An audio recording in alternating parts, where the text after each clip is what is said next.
Carta de Paulo aos Efésios, capítulo de número 1, a partir do versículo de número 15. Deus tem uma palavra para o nosso coração. Deus tem uma palavra para o seu coração. Efésios capítulo 1, a partir do verso 15, você pode acompanhar na sua Bíblia, seja ela em papel, seja ela eletrônica, ou você também pode acompanhar no telão, está aparecendo aqui. Efésios capítulo 1, a partir do verso 15, quantos encontraram, digam amém. Digam amém. A palavra do Senhor diz assim, Efésios 1, 15.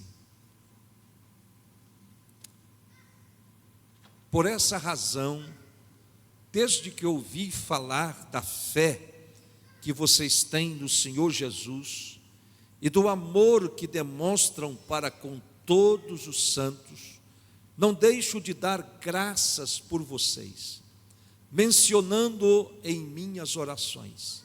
Peço que o Deus de nosso Senhor Jesus Cristo, o glorioso Pai, lhes dê espírito de sabedoria e de revelação no pleno conhecimento dele.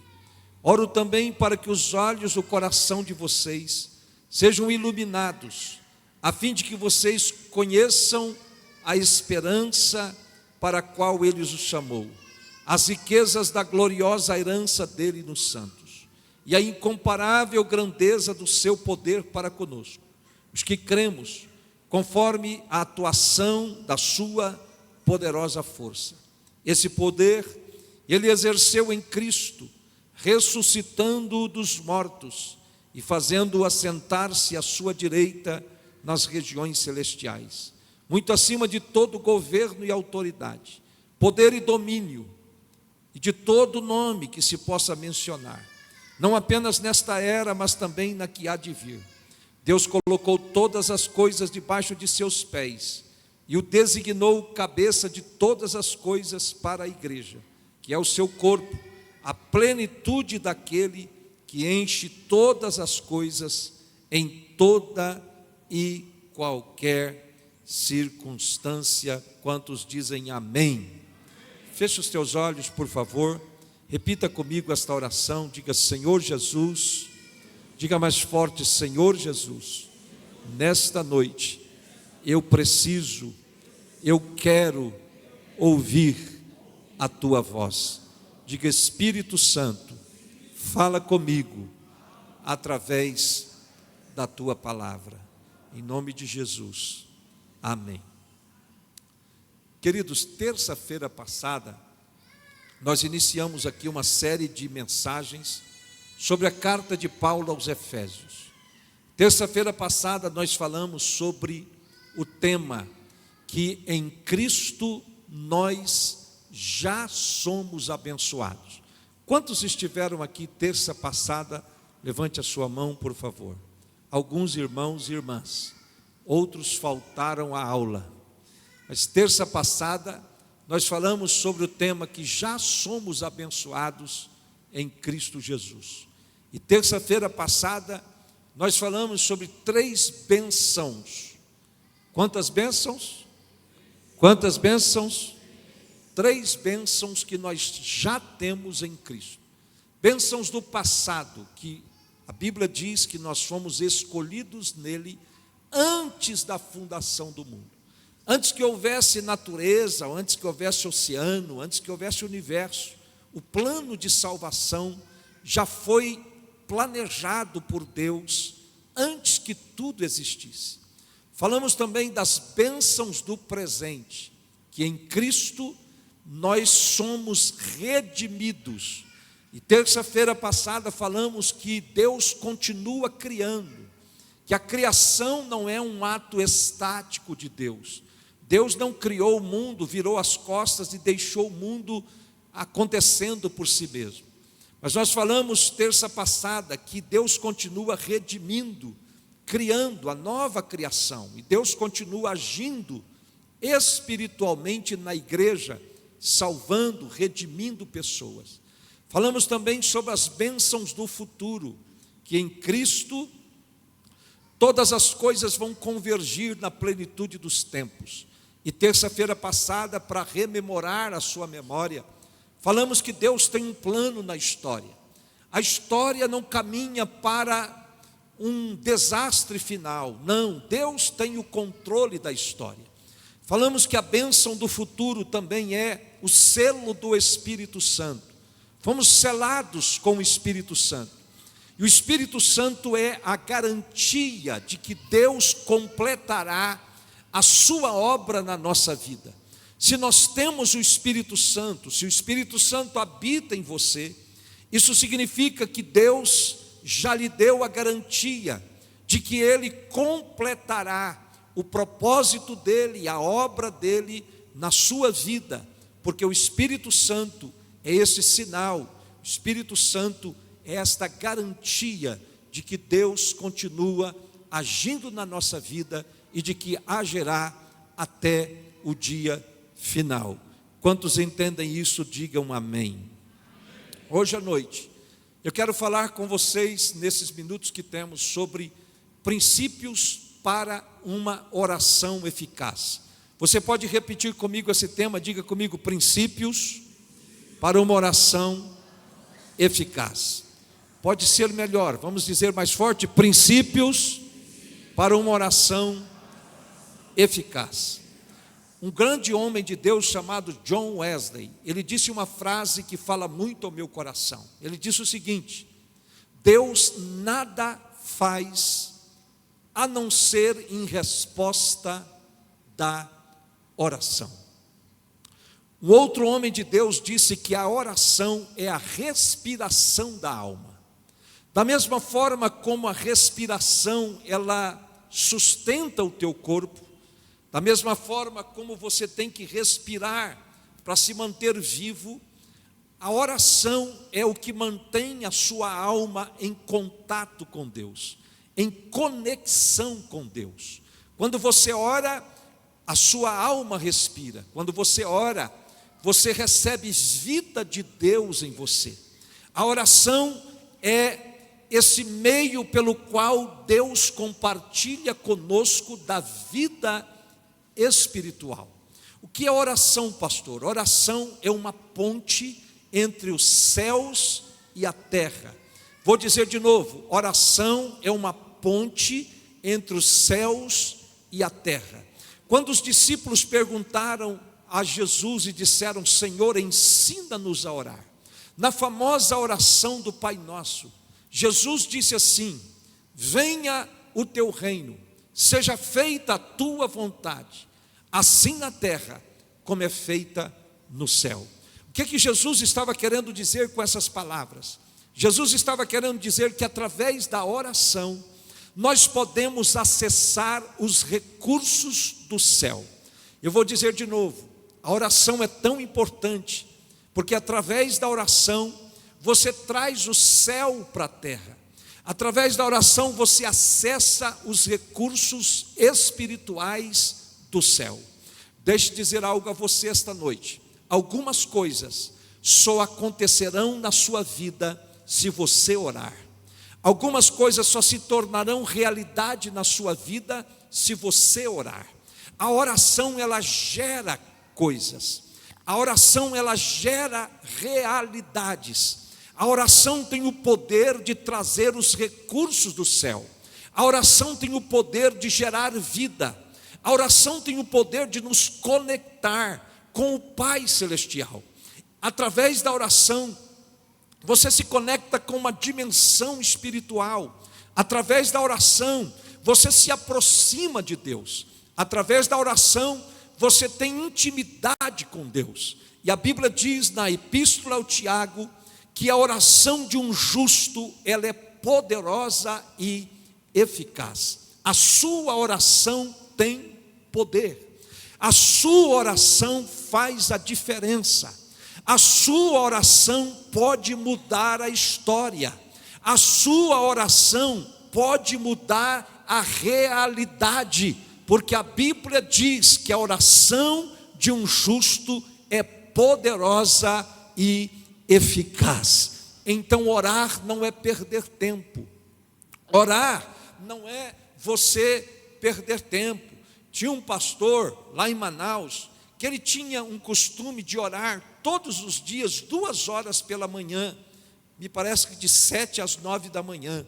Aí um dia um irmão bateu na porta dele e perguntou assim para ele: pastor, o que o senhor está fazendo? Ele disse: eu estou orando.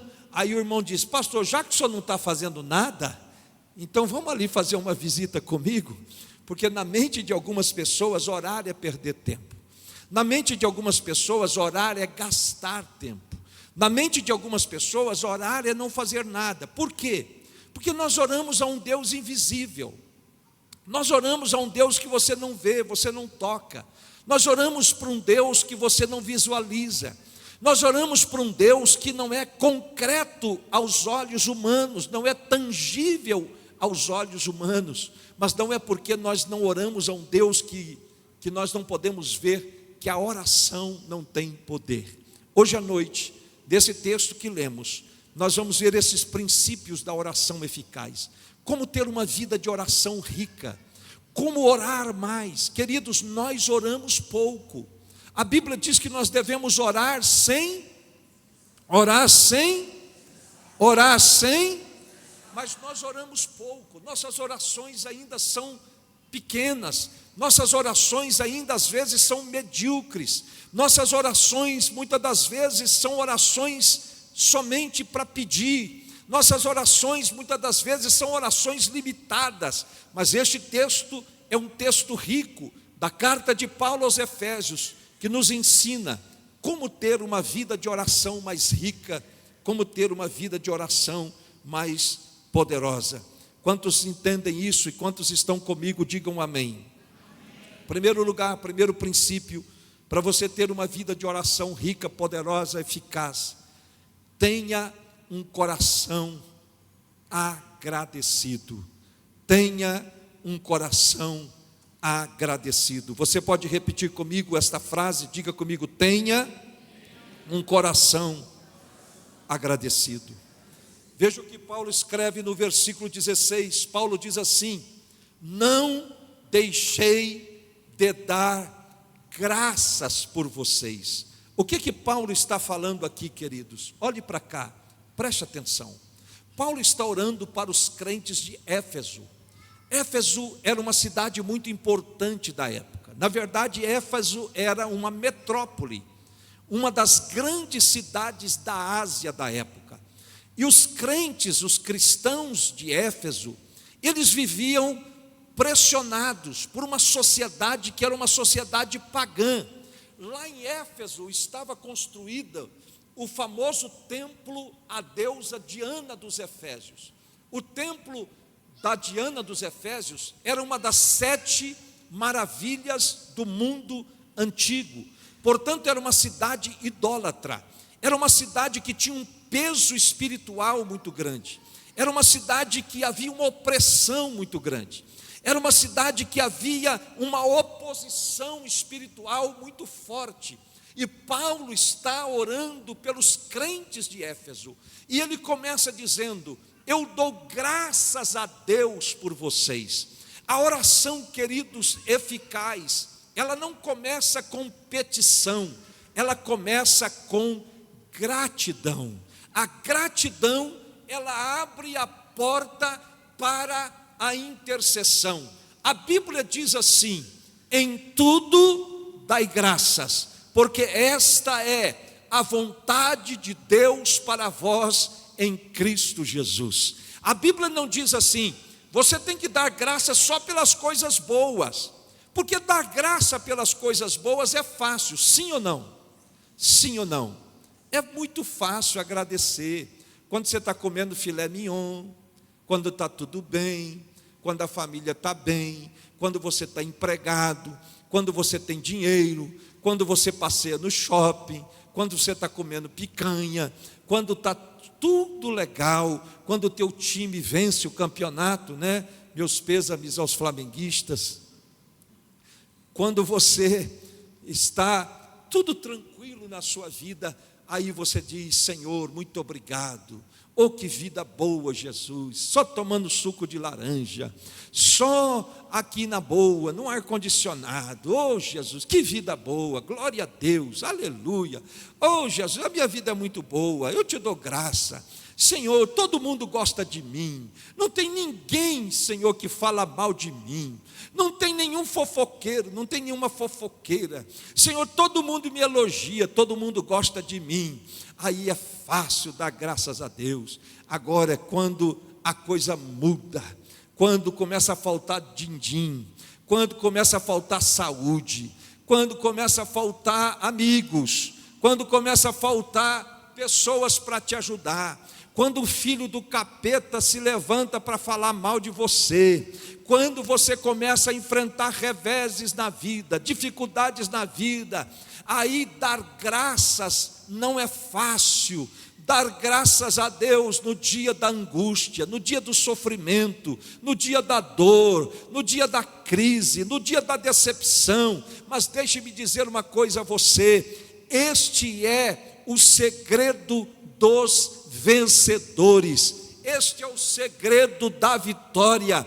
Porque quando você começa a agradecer a Deus, mesmo na dificuldade, mesmo na crise, mesmo no problema, mesmo na decepção, não é que você está dando graças pelo problema em si. Ninguém gosta de problema, ninguém gosta de crise, ninguém gosta de dificuldade. Não é sobre isso que eu estou falando. Eu estou falando que pela fé você agradece a Deus em oração por tudo, porque você crê naquele versículo que diz assim: todas as coisas contribuem para o bem daqueles que amam a Deus, daqueles que são chamados pelo seu decreto. Todas as coisas contribuem para o seu bem. Quantos creem nesta palavra? Levante a sua mão e diga glória a Deus. Eu já contei aquela história, do servo e do rei, mas ela é muito pertinente. Tinha um servo que caminhava com o rei, toda vez ele dizia assim para o rei: Deus é bom, rei, Deus é bom, Deus é bom, Deus é bom, Deus é bom. Aí um dia, capturaram lá o rei, capturaram o rei lá, e uns índios lá no meio do mato, e deceparam um dedo do rei. Aí o rei ficou furioso, falou: você vive dizendo aí que Deus é bom? Olha o que aconteceu comigo aqui, perdi um dedo. Aí o rei falou: agora você vai para a masmorra, porque você vive falando que Deus é bom. O que aconteceu comigo? Aí jogou aquele servo na masmorra.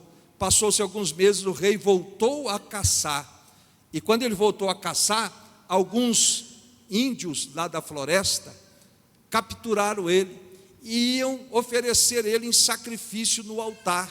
Quando iam oferecer ele no sacrifício no altar, viram que faltava um dedo. E naquela cultura indígena, não podia oferecer um sacrifício com defeito. Aí liberaram o rei, e o rei foi embora. Aí o rei chegou lá na masmorra, mandou abrir a masmorra e disse: ô servo, eu vim te pedir perdão. Você sempre dizia que Deus é bom, que Deus é bom. Eu te joguei aqui porque perdi um dedo. E não é que Deus é bom mesmo. Eles iam me sacrificar lá no altar, não me sacrificaram porque eu tenho um defeito aqui no dedo. Então é verdade, o teu Deus é bom mesmo. O teu Deus é bom mesmo. Aí o rei disse: mas deixa eu fazer uma pergunta para você. Se o teu Deus é tão bom, por que ele permitiu que eu te prendesse nessa masmorra? Aí o servo disse: sabe por quê, rei? Porque se eu não tivesse preso aqui, eu ia estar com o senhor. E como eu não tenho defeito, eu que ia ser oferecido em sacrifício. Então Deus é bom. Diga comigo: Deus é bom. Diga de novo: Deus é bom. Diga mais forte: Deus é bom. Diga mais alto: Deus é bom. Diga de novo: Deus é bom.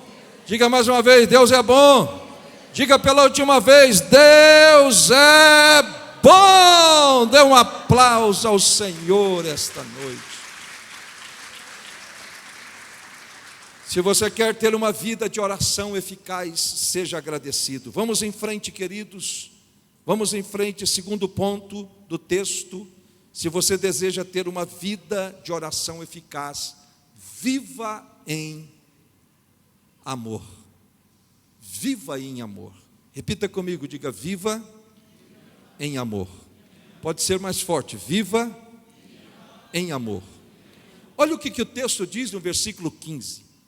O texto diz assim: e do amor que demonstram por todos os santos. Paulo está falando aqui, queridos, do amor dos cristãos de Éfeso.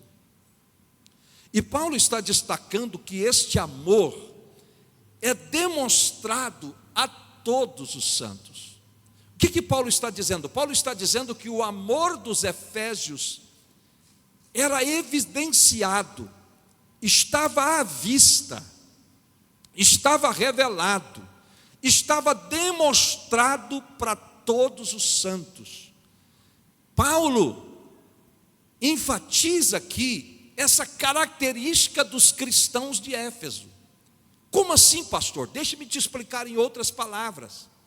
Eles tinham tanto amor entre eles, e eles tinham tanto amor cristão, que as pessoas comentavam deste amor. As pessoas observavam este amor na vida dos crentes de Éfeso. Este amor era evidente, este amor era revelado na maneira como eles se relacionavam uns com os outros. Queridos, Jesus disse assim: o mundo conhecerá meus discípulos pelo amor que tiverem uns pelos outros. Sabe qual é a marca de um cristão? A marca de um cristão número 1 é o amor. A marca que distingue uma pessoa de Deus não é que ela tem muita fé, não é que ela é muito religiosa. Aquela pessoa ali é de Deus porque ela é muito religiosa. Nem sempre, queridos. A religiosidade muitas das vezes pode ser exterior. O que demonstra que uma pessoa é de Deus? O que demonstra que uma pessoa tem Deus na vida? Sabe o que demonstra? O amor. Porque a Bíblia não diz que Deus é fé. A Bíblia não diz que Deus é misericórdia. A Bíblia diz assim: Deus é amor. O que define Deus é o amor. De forma, queridos, que os filhos de Deus devem ser caracterizados pelo amor. Os filhos de Deus devem ser conhecidos pelo amor. E Paulo fala deste amor aqui dos Efésios. Sabe por quê, queridos? Porque é impossível orar por quem você não ama. Sabe por que nós não oramos tanto como deveríamos amar? Porque muitas das vezes o nosso amor é muito raso. Muitas vezes o nosso amor é muito pequeno. Muitas vezes o nosso amor é muito limitado, tanto para com Deus, como para com os homens. Jesus disse assim: o resumo da lei é: ama a Deus acima de todas as coisas e ame o seu próximo assim como a ti mesmo. Quem ama, ora. Diga comigo: quem ama, ora. Quem ama não tem dificuldade de orar. Então o que você deve pedir hoje à noite? Peça que o Espírito Santo renove o seu amor. Peça que o Espírito Santo coloque amor dentro de você. Porque quem ama, ora. Quem ama tem facilidade de falar com Deus, porque a oração não é uma reza. Orar não é algo mecânico, irmãos. Não, você não precisa, para orar, ficar todo emperdigado e mudar a sua voz e dizer assim: soberano Deus, arquiteto do universo, grandíssimo e excelente, excelente criador de dama. Não, Deus é Pai. Fale com Deus, converse com Deus. Eu acho que Deus olha assim para algumas pessoas e pergunta assim: por que ele muda a voz para falar comigo? Por que ele não muda a voz para falar comigo? Por que ele tem que mudar a voz para falar comigo? Porque oração é uma conversa, oração é um diálogo. É como você conversar com o seu pai, É como você conversar com um amigo. Você pode puxar uma cadeira, puxa outra cadeira e diz: Espírito Santo, senta aí. Jesus, senta aí. Eu vou conversar com o Senhor agora. Eu vou bater um papo com o Senhor. Ó Jesus, a minha vida está assim, está assim, está assim, está desse jeito. Senhor, o que eu faço sobre isso, sobre aquilo? Você pode compartilhar com seu Pai Celestial. Você não precisa ser um religioso. Você não precisa mudar a voz. Você não precisa fazer trejeito. Você não precisa fazer algum sacrifício. Não, porque os céus já estão abertos para te ouvir, e o seu Pai Celestial vai te ouvir. Então a oração é ter intimidade com o Pai, oração é deixar o nosso amor transbordar para falar com Ele. Louvado seja o nome do Senhor. Você já esteve apaixonado algum dia, ou está apaixonado ainda? Eu lembro, irmãos, quando eu comecei a namorar a irmã Simone, que a gente ficava 4 horas no telefone, aqueles telefones antigos ainda, não tinha celular. E aí ficava um assim: desliga você, não, desliga você, não, desliga você, não, desliga você. Passava 4 horas, a gente nem observava. Por quê? Porque nós estávamos apaixonados. Quem tem paixão por Deus, ora no trânsito, ora lavando louça, ora no ônibus, ora trabalhando. Toda hora você está conectado com seu Pai Celestial. Queridos irmãos, a oração tem que estar presente na vida. Onde você estiver, esteja orando. Chega na empresa, ora. Saia da empresa, ora. Deus tem me dado um hábito: todas as vezes que eu saio de casa eu oro. Quando eu chego em casa eu procuro orar. Todos os momentos, vai orando sem cessar. Está no trânsito, ora. Está na rua, ora. Está em casa, ora. Está trabalhando, ora. Está estudando, ora.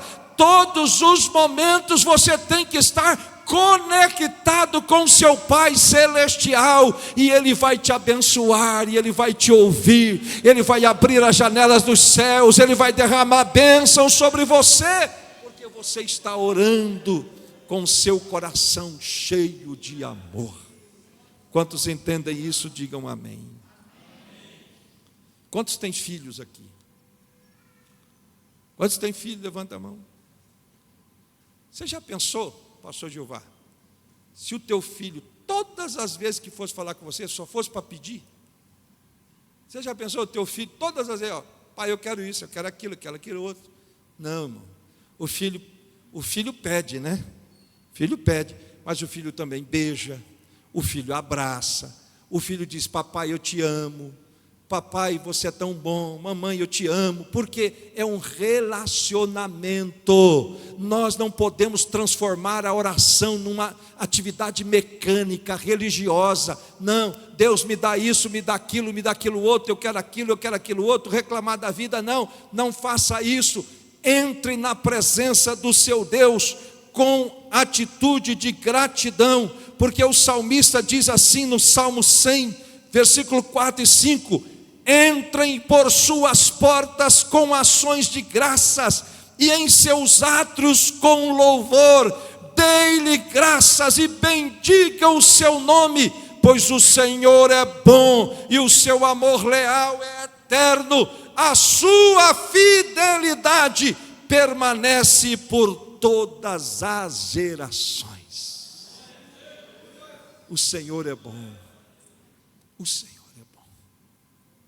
Oh, queridos, como isso é importante, como isso pode mudar tudo na sua vida cristã, como essa verdade pode transformar o seu ministério, a sua família, a sua casa. Sabe qual é a razão de muitas crises familiares hoje? Sabe, olhe para cá, presta atenção. É que nós não levamos a presença de Deus para dentro de casa, não levamos um ambiente de adoração para dentro de casa, não oramos mais com os nossos filhos, não adoramos a Deus juntos, não clamamos a Deus juntos, não fazemos um altar de oração dentro de casa. aí os problemas da vida vão desgastando os relacionamentos. É só estresse, é só problema, é só dificuldade, é só luta, é só crise, é só palavra negativa, é só palavra de estresse. Por quê? Porque nós estamos perdendo a intimidade com Deus. Irmãos, vida cristã não tem segredo. Olhe para cá, por gentileza. Vida cristã não tem segredo. Duas coisas sustentam a vida cristã: oração e palavra. Oração e palavra. Oração e palavra. É orar e ler a Bíblia. É orar e meditar na palavra. É orar e meditar na Bíblia. São duas coisas que sustentam a sua vida espiritual e que vão fazer toda a diferença no seu relacionamento com Deus. Algumas pessoas complicam demais a vida cristã.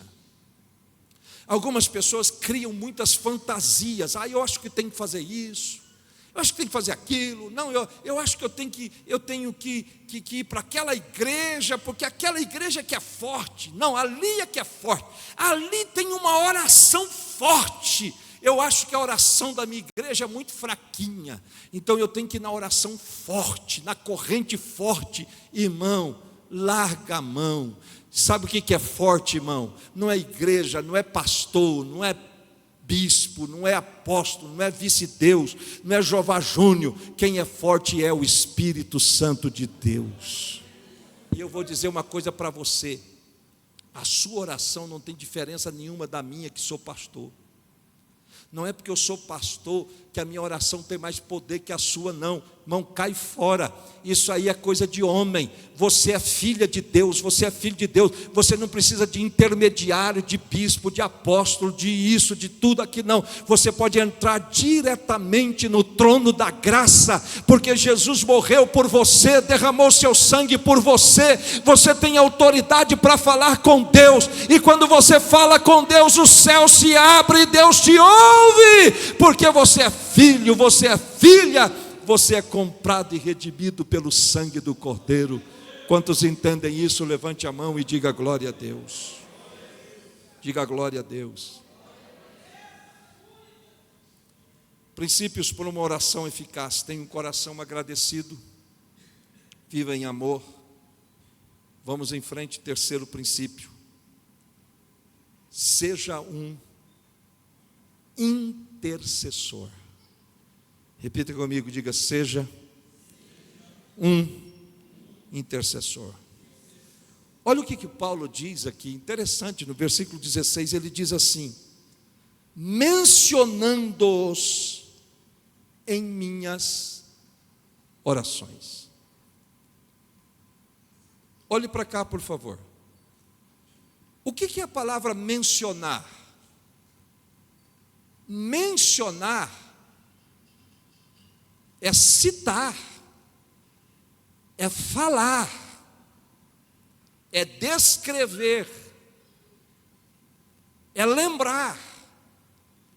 Então Paulo está dizendo aqui que quando ele orava, ele lembrava dos efésios e mencionava eles diante de Deus. Quem quer ter uma vida poderosa de oração, escute o que eu vou dizer a você, por favor. Vai orar mais pelos outros do que por você. Isso é ser intercessor. Sabe por quê? Quando você ora pelos outros, por exemplo, quando eu oro pelo pastor Iomar, Senhor, abençoe o pastor Iomar, abençoe o pastor Nixon, abençoe a pastora Anailton, abençoe o pastor Nelson, abençoe o pastor Gilvar. Quando eu oro por eles, e quando eu abençoo os outros, Deus olha para a atitude do meu coração, e aí então Ele me abençoa. Sabe por quê? A Bíblia diz assim, aquilo que o homem semear, ele vai.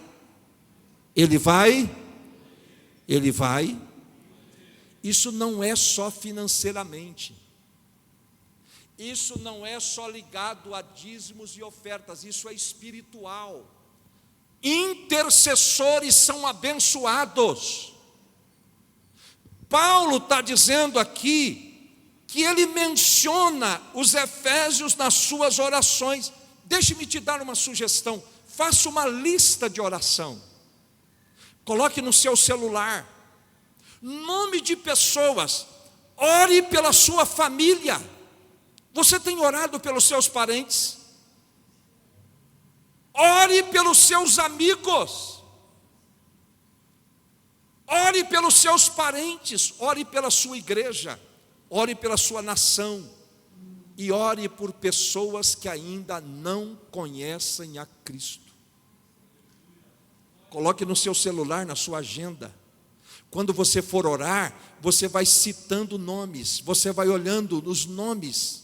Às vezes eu faço isso na minha lista de transmissão, no meu momento devocional. Eu entro no meu WhatsApp e começo a ver os nomes, e eu começo a mencioná-los diante de Deus.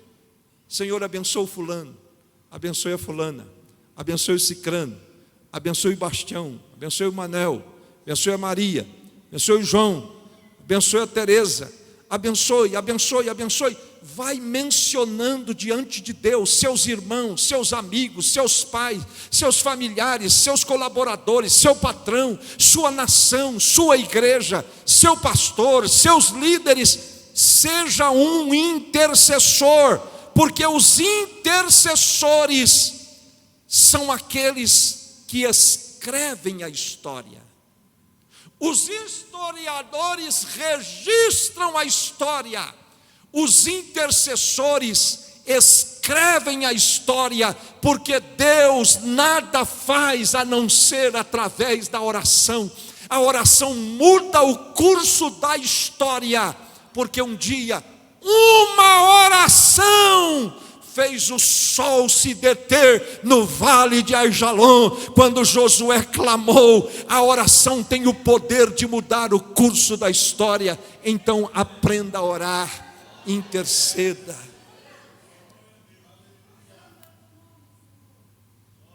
Algumas coisas só vão acontecer se nós orarmos. Eipsio, vou repetir. Algumas coisas só vão acontecer na sua família e na sua vida quando você começar a orar. Olha que versículo triste. Ezequiel diz assim, Deus falando: procurei entre eles um homem que erguesse o muro e se pusesse na brecha diante de mim, e em favor da terra, para que eu não a destruísse, mas não encontrei nem um só. Alô? Alô? Deus disse: eu procurei um homem que se colocasse diante de mim para eu não destruir a terra, e se colocasse na brecha intercedendo, e eu não encontrei nenhum. Deixa eu fazer uma pergunta para você. Deixa eu fazer uma pergunta. Você ora pelas nações? Você ora por missões? Você ora pela igreja perseguida? Você tem um mapa, você tem um globo que você ora pela Ásia, pela China, pela Índia, pela África, pelos missionários? Você menciona a sua família em oração? Você tem o hábito de ter uma lista de oração? Deus só faz algumas coisas através da oração. Deus nada faz a não ser através da oração. Talvez o que está faltando para você é orar mais. Talvez o que está faltando para você é se quebrantar mais. Talvez o que está faltando para você é interceder mais. Deus está procurando crentes na ADET que se coloquem na brecha por esta cidade. Deus está procurando intercessores das nações, do Brasil. O Brasil está mergulhado nas trevas. Irmãos, olha aí, já estão ameaçando legalizar o aborto. O Brasil está sendo tragado por trevas, por imoralidade, por filosofias humanistas, por filosofias de mentira, de engano, e muitas das vezes o povo de Deus está tosquenejando, dormindo. Sabe por quê, queridos irmãos? A maior arma da igreja é a oração. Eu vou dizer de novo, a maior arma da igreja é a oração. Se a igreja orar, o inferno vai retroceder. Se a igreja orar, Deus vai mandar anjos. Se a igreja orar, Deus vai mudar a história. Se a igreja orar, Deus vai abrir os céus. Se a igreja orar, milagres vão acontecer. Se a igreja orar, Deus vai responder. Se a igreja orar, a história vai mudar, porque há poder na oração. Quantos louvam a Deus por isso? Ore a Deus. Ore mais. Ore mais. Pastores, orem mais. Pregadores, orem mais. Pastor da maior igreja do mundo, chamado David Yong Cho, já está na glória. A igreja dele em Seul, Coreia, tem mais de 1 milhão de pessoas.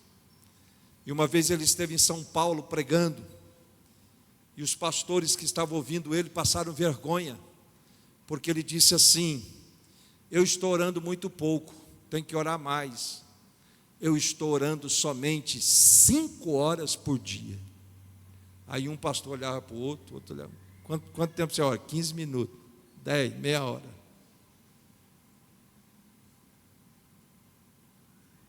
Queridos, vamos orar mais. Vamos orar em família. Vamos orar com os filhos. Vamos orar. Quando você ouvir uma notícia, ore. Quando você encontrar alguém, ore. Ore quando você chega, ore quando você sai. Tenha uma lista de oração. Deus nada faz a não ser em resposta da oração. Nós precisamos orar. Quantos dizem amém? Para começar a terminar esta noite, princípios para uma oração eficaz. Tenha um coração agradecido, vive em amor, seja um intercessor. 4º lugar, busque conhecer a Deus. Diga comigo, busque conhecer a Deus. Efésios 1:17, Paulo diz assim: peço que o Deus de nosso Senhor Jesus Cristo, o glorioso Pai, lhes dê espírito de sabedoria e de revelação no pleno conhecimento dEle. Agora olhe para cá, deixe-me ensinar algo a você. Essa tradução aqui, ela não está fidedigna, porque ela está o espírito em letra minúscula. E a melhor tradução deste versículo é espírito em letra maiúscula. O que Paulo está dizendo aqui? Paulo está dizendo que ele ora pelos efésios. Eu oro por vocês. Seria como eu, pastor, dizendo: eu oro por vocês aqui da ADET, e eu oro para que vocês, para que o Pai glorioso lhes dê espírito de sabedoria e de revelação no pleno conhecimento dEle. Ore para que você tenha mais do Espírito Santo. O grande segredo da vida cristã é ter intimidade com o Espírito Santo. A grande chave para uma vida vitoriosa é você ter intimidade com o Espírito Santo. E o segredo não é o quanto você tem do Espírito, é o quanto o Espírito tem de você. Porque o Espírito Santo é o Espírito de sabedoria e revelação. O que é sabedoria, pastor?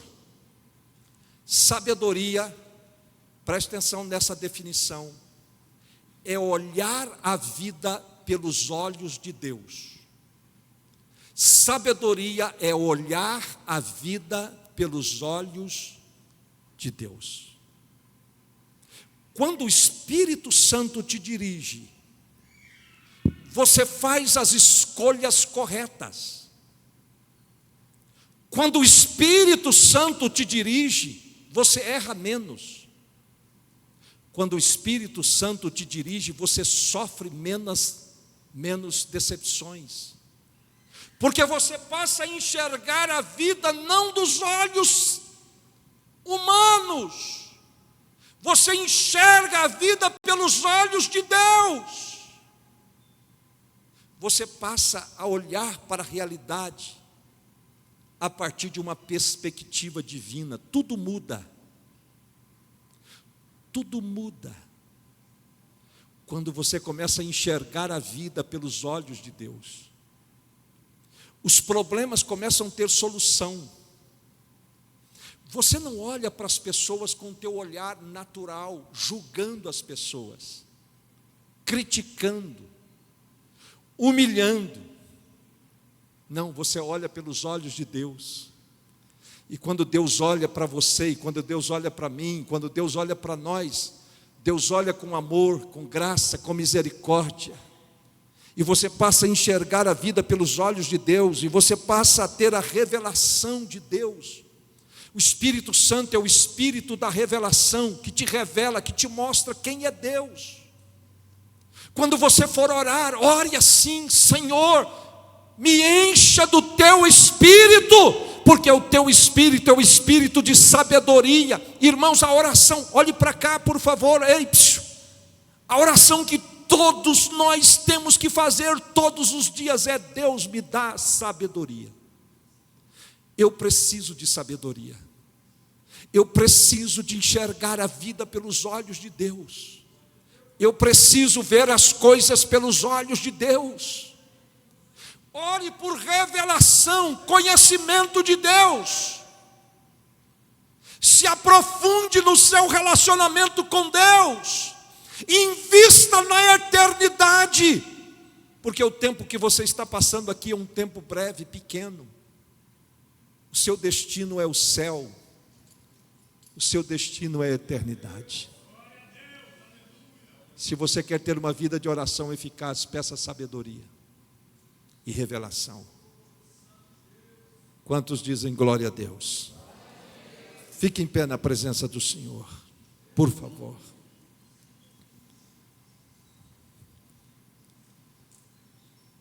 Há mais dois princípios neste texto. Quinto, renove sua esperança em Deus.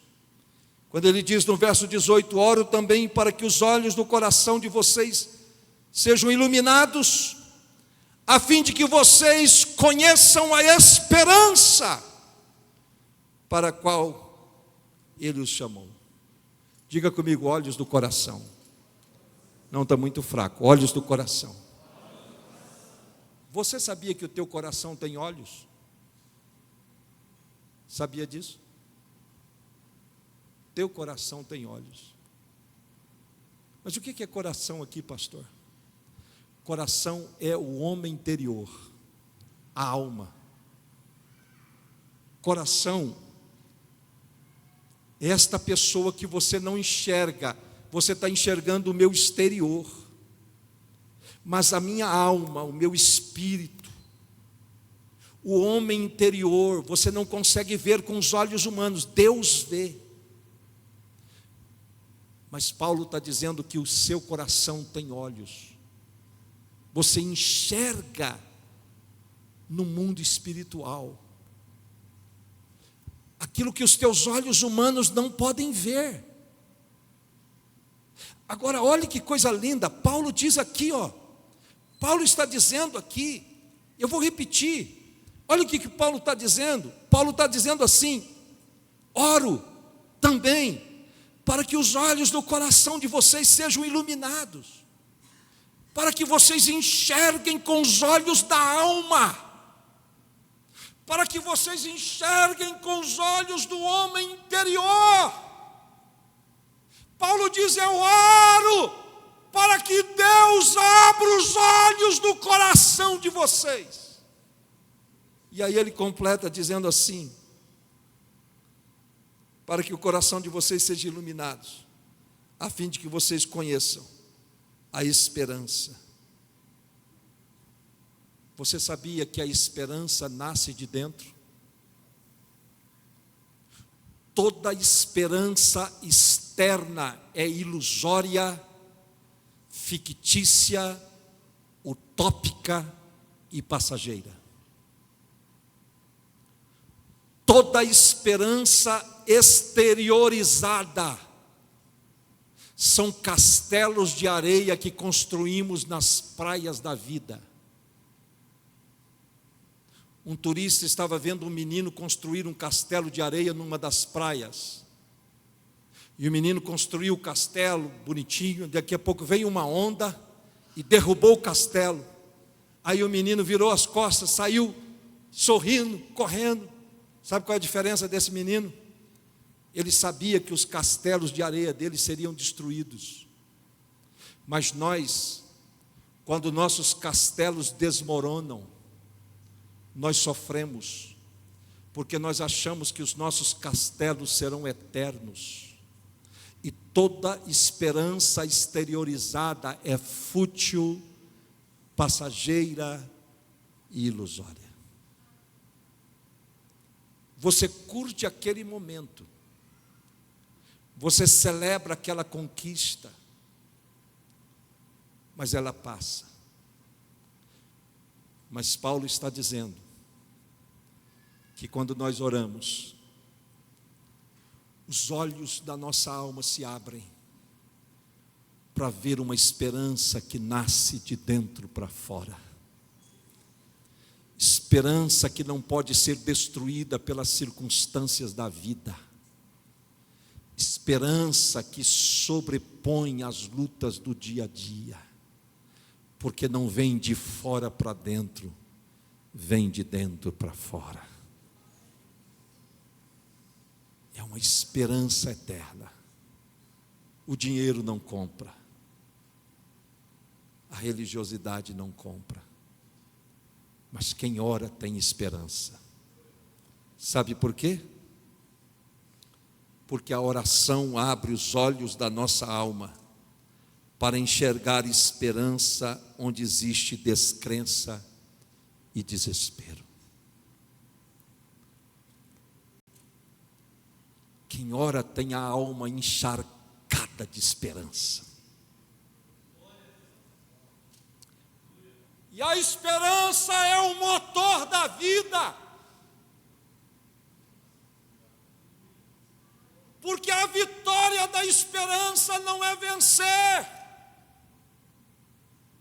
A vitória da esperança é não cansar. Porque todas as vezes que a esperança não cansa, ela vence. Ela vence. As esperanças externas desvanecem. Casamentos são feitos e desfeitos. Empresas abrem e fecham. Pessoas nascem e morrem. O sol nasce e se põe. As estrelas brilham e desaparecem. Amizades são desfeitas. A saúde pode ser abalada. Mas há uma esperança que está plantada na alma de quem ora. Por isso que eu gosto de orar. Orar melhora tudo. Orar melhora o humor. Orar melhora a saúde. Orar melhora a inteligência emocional. Orar melhora a sabedoria. Orar melhora a espiritualidade. Quem ora tem a alma encharcada de esperança. E aí Paulo termina, quando ele diz que quem ora experimenta o poder de Deus. E ele diz assim: e a incomparável grandeza do seu poder para conosco, os que cremos, conforme a atuação da sua poderosa força. Vou dar uma notícia para você. Presta atenção.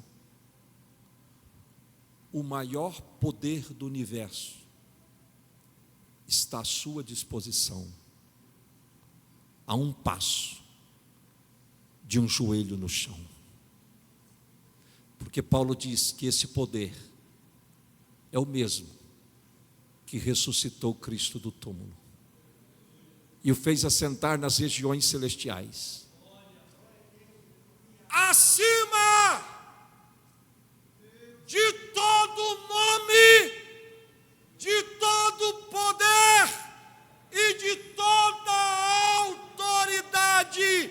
Quando eu oro, eu entro na dimensão espiritual onde Cristo já venceu por mim, e eu tomo posse deste poder, e eu aciono o poder que muda realidades. Este é o poder da oração eficaz. Feche os seus olhos. Pai, obrigado porque o Senhor é bom, obrigado porque o Senhor nos ama, e eu quero pedir que o Senhor coloque dentro do nosso coração desejo de orar. Senhor, faz-nos uma igreja que ora. Levanta intercessores na ADET. Levanta os intercessores que vão mudar a história do poder da oração. Senhor, levanta homens e mulheres aqui que tenham experiências na oração. Faz desta igreja uma comunidade que ora. Faz desta juventude uma juventude que ora. Faz desta igreja uma igreja que ora. Faz desses pastores, pastores que oram. Faz de mim, Senhor, um homem que ora. Faz de nós, Senhor, pessoas apaixonadas pela Tua glória. Renova o nosso amor por Ti, Senhor. Renova a nossa paixão por Ti. E dai-nos um amor mais profundo, mais intenso por Ti, para que o Teu nome seja glorificado nas nossas vidas. Faz isto, Senhor, para louvor da Tua glória, no nome de Jesus. Dê um aplauso forte ao Senhor. Dê um aplauso mais forte, mais forte.